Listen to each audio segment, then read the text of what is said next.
नमस्कार, मैं हूं आपकी एआई एंकर वैदिका और आप देख रहे हैं हिंदुस्तान 24। आइए देखते हैं आज की हमारी खास पेशकश। Delhi taxi and tourist transporters association ने अपनी कई मांगों को लेकर दिल्ली के जंतर मंतर पर धरना प्रदर्शन किया। एसोसिएशन के अध्यक्ष संजय सम्राट के नेतृत्व में हजारों सदस्यों ने केंद्र सरकार की नीतियों के खिलाफ नारे लगाते हुए अपनी बातें रखी। संजय सम्राट ने पैनिक बटन, एथेनॉल, प्रदूषण के नाम पर शोषण जैसे तमाम विषयों पर अपनी बात रखी।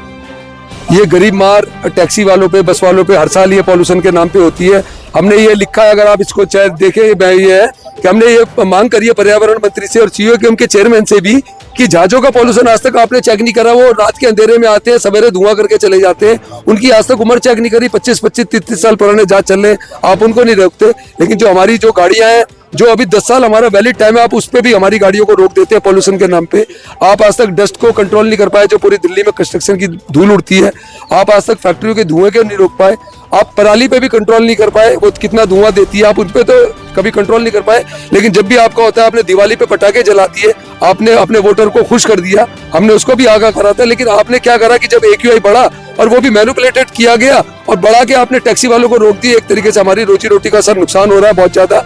हमारी गाड़ियां रुक जाती हैं, हमारे ड्राइवर बेरोजगार हो जाते हैं, हमारे को गाड़ियों की किस्तें देनी पड़ती है, तो हम बड़े परेशान हैं। हमारे और भी मुद्दे हैं कि एक ट्रैफिक के चलाने वो 10-10 हजार के हो गए, कि पॉल्यूशन का 10 हजार का हो गया, हेलमेट का 10 हजार का हो गया, गाड़ी रेड लाइट जंप कर दी 2 हजार का चलान। तो एक तरीके से गरीब मार बहुत ज्यादा हो रही है। कैमरों के चलान हो रहे हैं, जाती हो रही है। एक तरफ गडकरी साहब अच्छे रोड बना रहे, तो आप स्पीड क्यों नहीं बढ़ा रहे? हमारी गाड़ियों में, दिल्ली की गाड़ियों में स्पीड लिमिट डिवाइस लगा रखा है। दिल्ली की गाड़ी 80 पे चलेगी और पूरी दुनिया भर की गाड़ियां चाहे कमर्शियल हो वो 120 पे चलेगी। फिर आप टोल टैक्स क्यों ले रहे हैं? जब आप ये जनता की कमाई से आप ये हाईवे बना रहे हैं, तो वो जनता को ही वापसी कर देना चाहिए आपको हाईवे बनाने की। रही उसकी मेंटेनेंस की बात, जब अरबों रुपए जनता की कमाई से बना के आप रोड हाईवे बना सकते हो, तो उसकी आप मेंटेनेंस भी कर सकते हो। सर, हम 10 साल से इसका विरोध कर रहे हैं। बड़े दुख की बात है कि इस भारत में हमारे आदरणीय नरेंद्र मोदी जी है, जो एक ईमानदारी की छवि रखते हैं।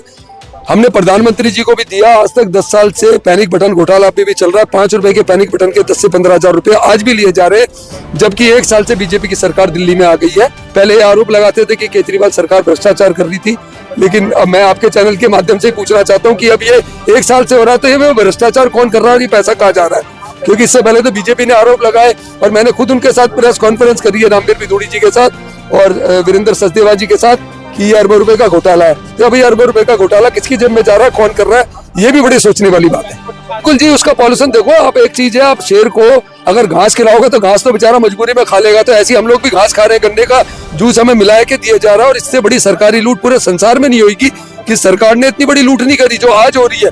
किस तरीके से भाई, आप बगैर पूछे मेरे से, तुम मेरे को पेट्रोल के पैसे में और 20% आप उसमें एथनॉल के नाम पे गन्ने का जूस दे रहे हो, जिसकी कॉस्ट 2 रुपए भी नहीं होगी, तो किससे पूछ के दे रहे हो? क्यों नहीं आप अलग पेट्रोल पंप बनाते, जिसको गन्ने का जूस एथनॉल के नाम पे लेना होगा वो ले ले? क्यों आप पूरी तरीके से दे रहे हो? ये काम सरकार कर रही है। तो मेरे को बड़े दुख के साथ कहना पड़ रहा है कि हम ऐसे राष्ट्र में रह रहे हैं कि जहाँ पे हमारा जो है कि सच का बोलबाला रहा है और हमेशा अच्छे हुए, और बीजेपी सरकार आई है तो हमें उससे बड़ी उम्मीद थी। हमारी मेहनत से दिल्ली सरकार में आई गई है, मतलब बदलाव हमने ही किया था। तो हमें बड़ा दुख हो रहा है कि हमने जिस सरकार को सुना वही 1 साल से हमारी बात नहीं सुन रही और हमारे पे और अत्याचार बढ़ गए हैं। ये हमें बड़े दुख के साथ कहना पड़ रहा है। आपको हमारी यह पेशकश कैसी लगी, हमें जरूर बताएं। वीडियो पसंद आए तो इसे लाइक करें, शेयर करें और अपने चैनल हिंदुस्तान 24 को सब्सक्राइब करें। धन्यवाद।